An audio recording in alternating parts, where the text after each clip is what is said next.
The first thing I noticed was the smell. Not the faint scent of pine wood from my lakeside cabin. Not the aroma of fresh coffee brewing in my kitchen, but the sharp, sterile sting of disinfectant. I opened my eyes to beige walls, dull and lifeless, illuminated by buzzing fluorescent lights that cast a sickly glow across the room. The bed beneath me wasn't soft, but stiff, tucked too tight, suffocating in its neatness. My heart, stitched and fragile from surgery, thumped weakly in my chest. This wasn't home. I turned my head, wincing at the ache, and read the words painted on the wall in cheap blue lettering, Maple Grove Assisted Living Facility. My breath caught. What the hell was I doing here? I had been discharged from the hospital 2 nights ago. I remembered falling asleep, expecting to wake up in my recliner by the lake, maybe with my old dog Max trying to climb into my lap. Instead, I was here, dumped, and I didn't need anyone to tell me who had done it. Before we continue, make sure to subscribe to our channel and leave your comments. My name is Charles Miller, 68 years old, widower, father to 1 child, Sarah Miller. Sarah was my pride. My only reason to keep fighting after her mother, my wife Emily, lost her battle with cancer 10 years ago. I raised her alone from the time she was 17. She was bright, ambitious, beautiful. I sacrificed more than she'll ever know just to make sure her dreams came true. I sold one of my boats to help pay her college tuition when she wanted to study business in New York. I worked extra hours at the boat repair shop to cover her rent. When she called crying that her roommate had left her with the full bill, I stood by her through every bad relationship, every heartbreak, every foolish decision, and I thought, maybe naively, that she loved me for it. But lying in that soulless nursing home bed, I realized I wasn't her father anymore. I was her meal ticket. It all started 2 weeks earlier, after my triple bypass surgery. I was weak, groggy, my chest wrapped in bandages, tubes and wires covering me like vines. Sarah came into my hospital room with a stack of papers and a pen. She smiled, too brightly, and told me it was just routine paperwork. Insurance forms, bills, nothing to worry about. Don't strain yourself, Dad, she whispered, guiding my trembling hand across the pages. I'll take care of everything. You just focus on healing. I wanted to believe her. God, I wanted to believe that kindness still lived in her eyes. But something gnawed at me even then, the way she avoided meeting my gaze. The truth didn't hit me until later.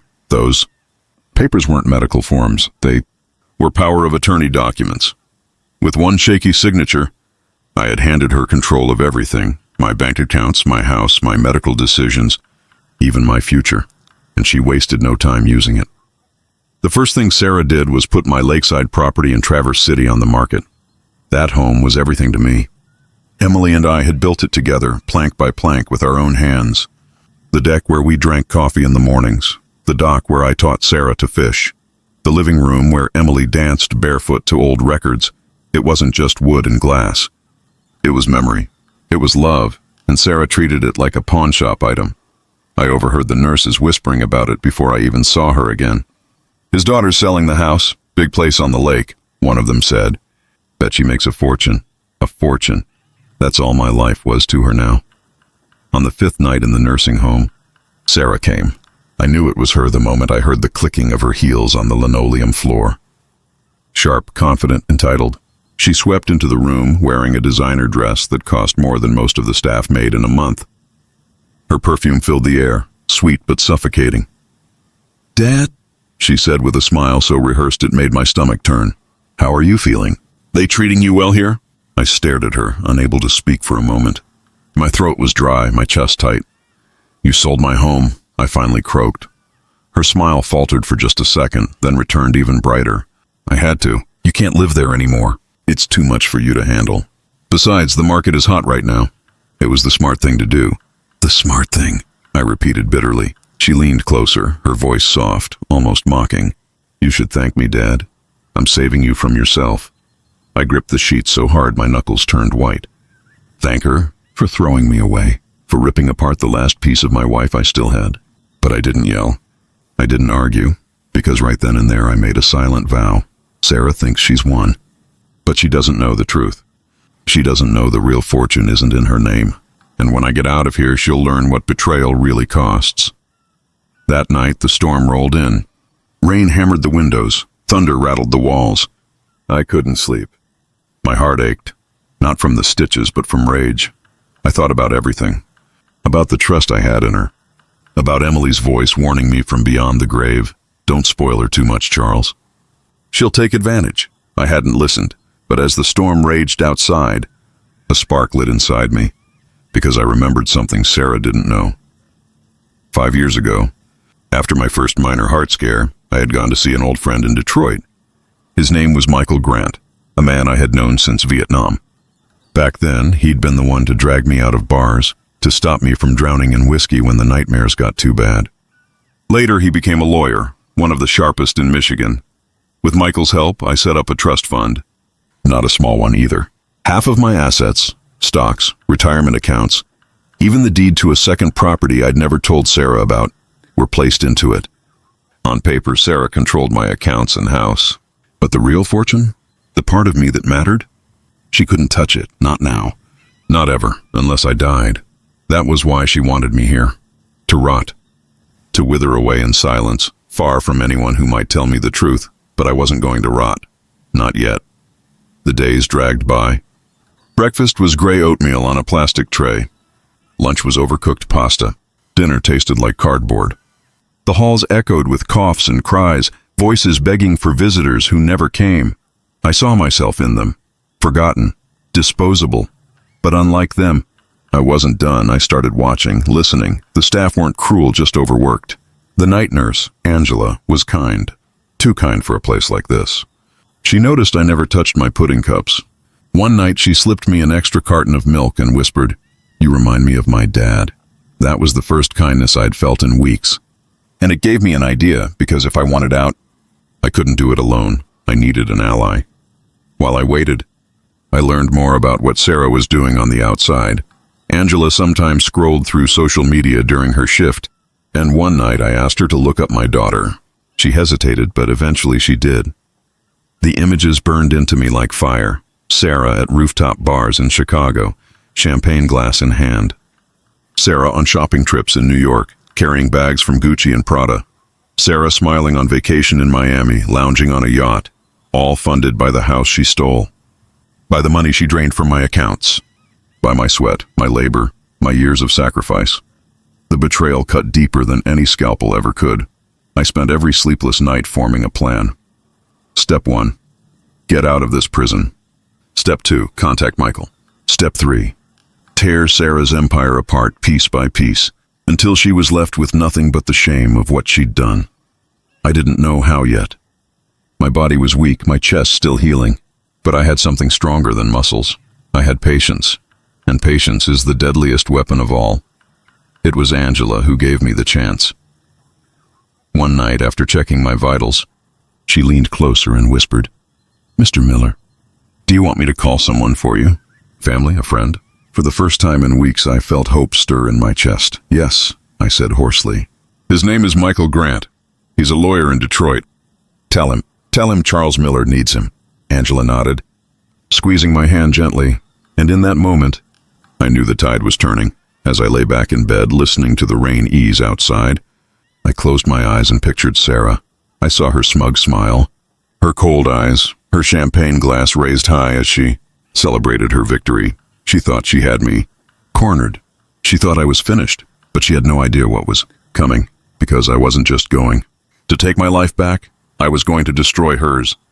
The promise I made in that sterile bed was a simple blade in my mouth. I tasted it every morning. I held it when the world wanted to chew me up and spit me out like old gum. And slowly, deliberately, I began to sharpen it. When Angela left after her night shift, she did what she'd promised. She called Michael Grant. Michael arrived 2 days later in a rented sedan that smelled faintly of old books and cheap coffee. He was older, like me, but there was none of the softness time usually brings. His eyes still moved like a hawk's, quick and precise. When he entered the nursing home room and I saw him, the room seemed to breathe. "Charlie," he said with that dry half-smile only he could pull off. He didn't reach to shake my hand. Instead he sat, folded his long fingers, and looked at me the way you look at a case file that you can't put down. "You shouldn't have come," I said. But my voice was steadier than I felt. "I always come when you call," he replied. But this time you sounded like you were holding a grudge and a plan. Which is it?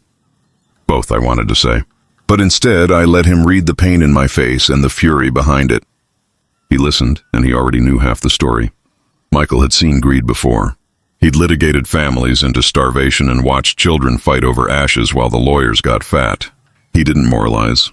He read the paperwork I handed him. The power of attorney Sarah had. The sale documents, the bank transfers.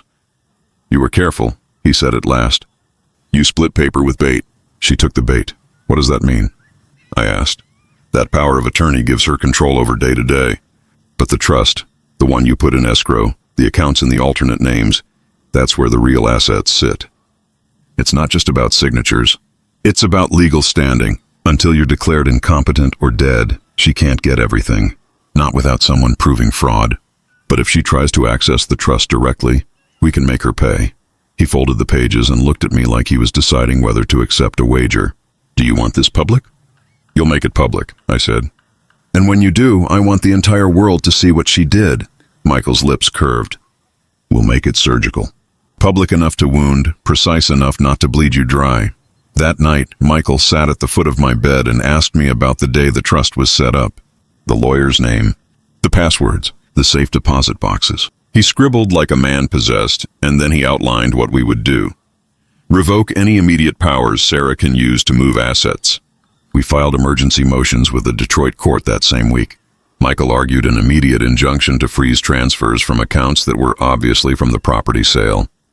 He filed for an independent medical evaluation to challenge the claim that I was incompetent, open a criminal probe into the manner of the paperwork. Did Sarah mislead me? Were there false statements? Was there coercion while I was medicated? If we could show the documents were signed under duress or with misrepresentation, we could void the POA and press charges.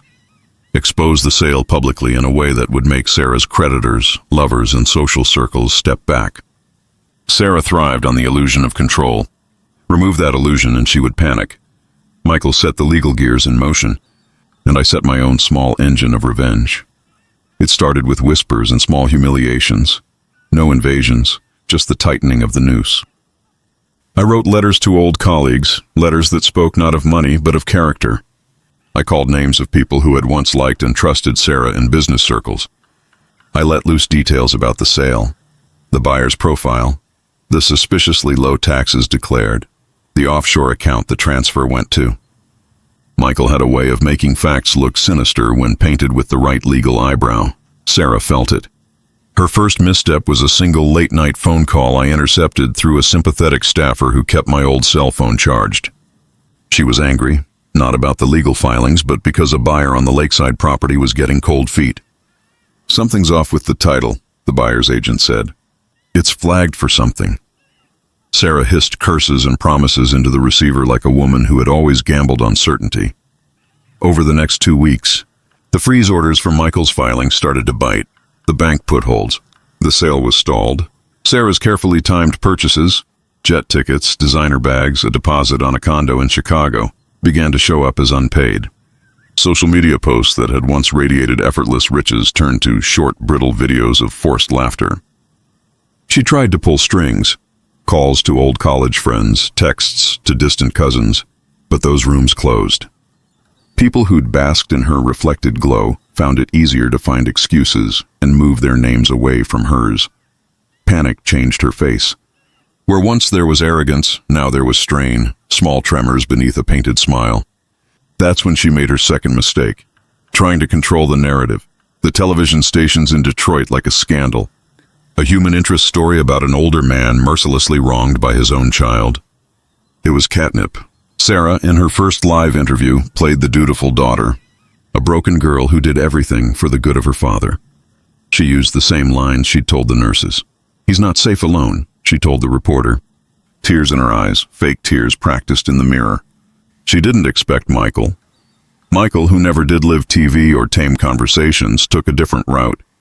He leaked court filings to a small but hungry local reporter who liked accuracy and brutality in equal measure. The next morning, the story ran, Father's trust shielded assets. Daughter benefited by power of attorney. The headline hit like a fist. Sarah's sound bites of compassion played against the cold truth of bank transfers. recorded emails, and the images of her carrying bags into a storage unit 2 blocks from her penthouse.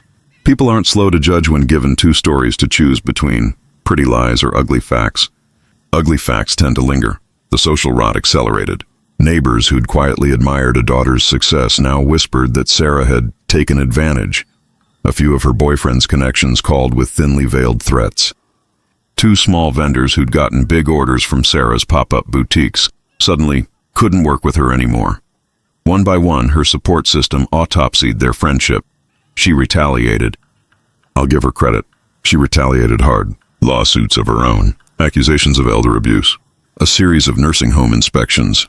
Unfortunate coincidences, all of which Michael had at least a week's head start on. Every time she hurled something at me, Michael held the shield of a better file. Every time she screamed fraud, Michael had proof of the coercion, the date-time stamps, the witness testimony from a nurse who'd seen her guide my hand while I was sedated.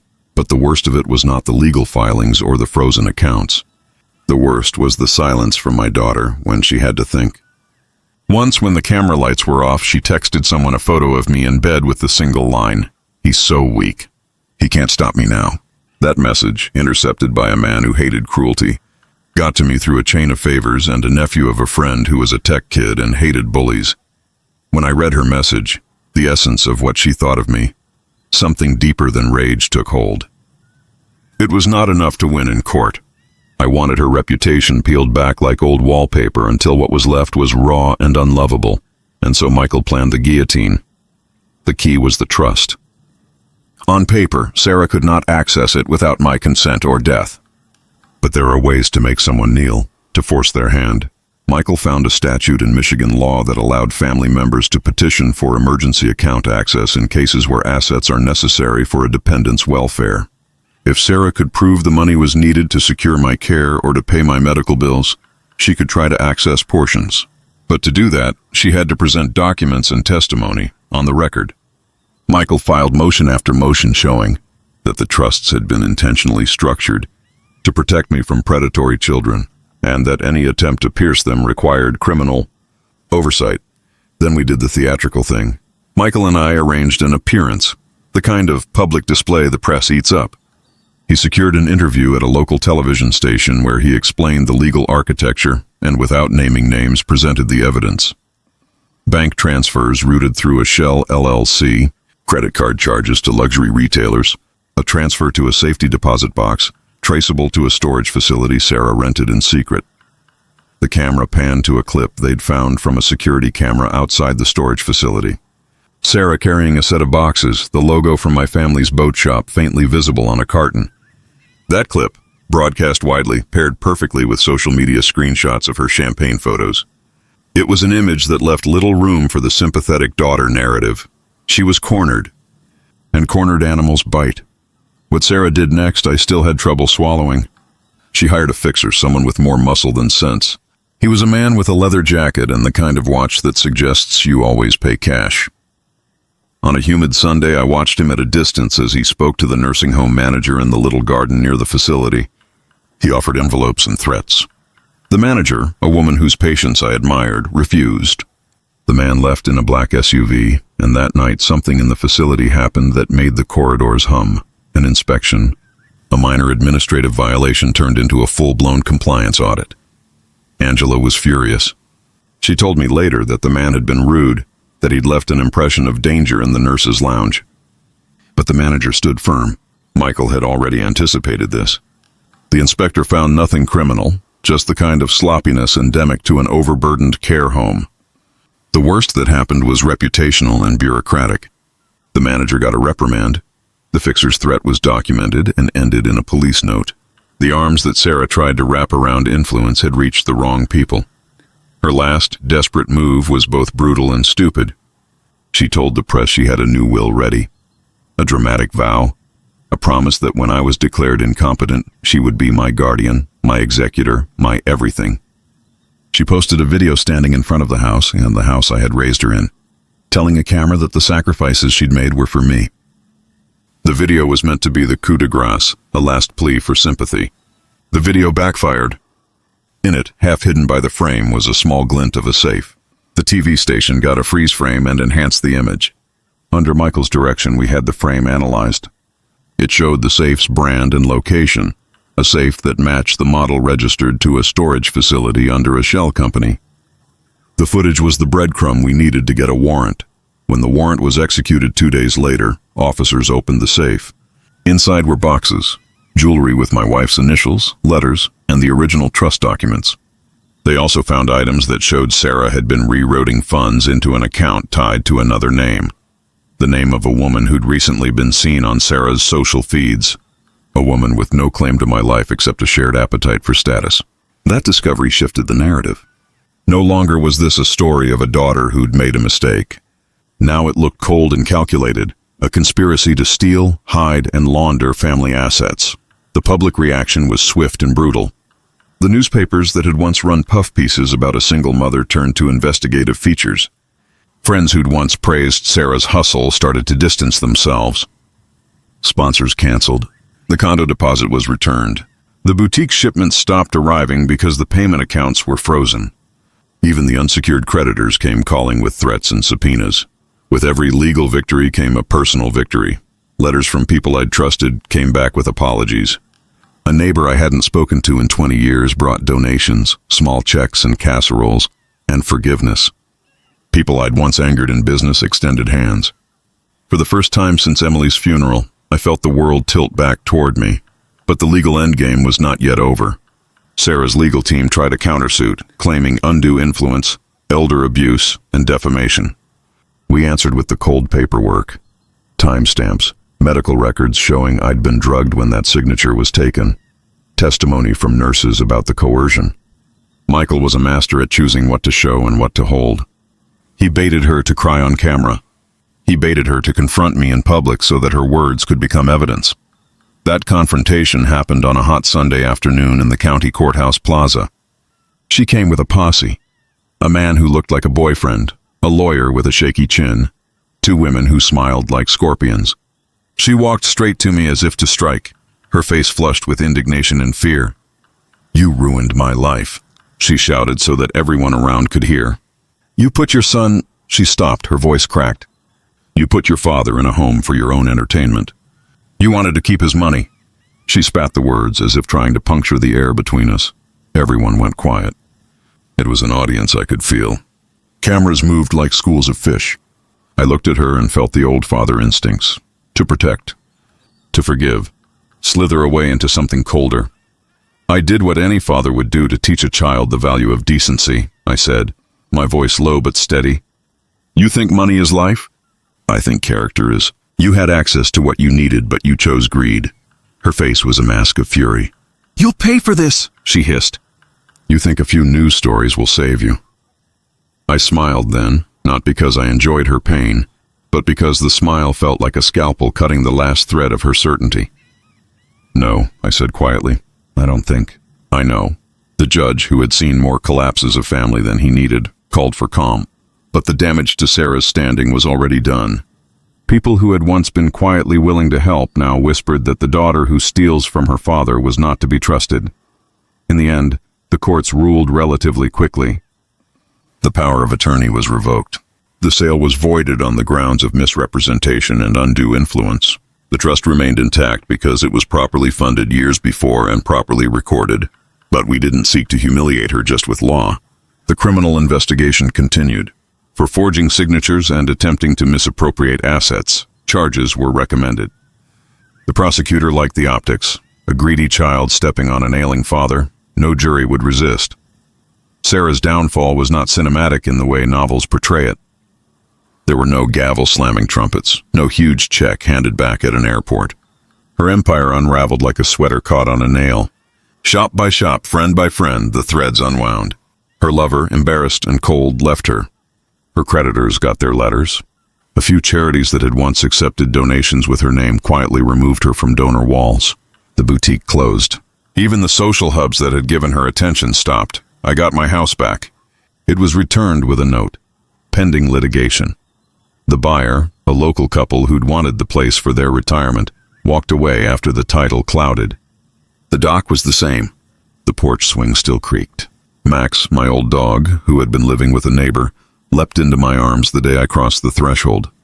He smelled of freedom and old fishing docks. I sat on the deck that evening, watching the lake swallow the sun.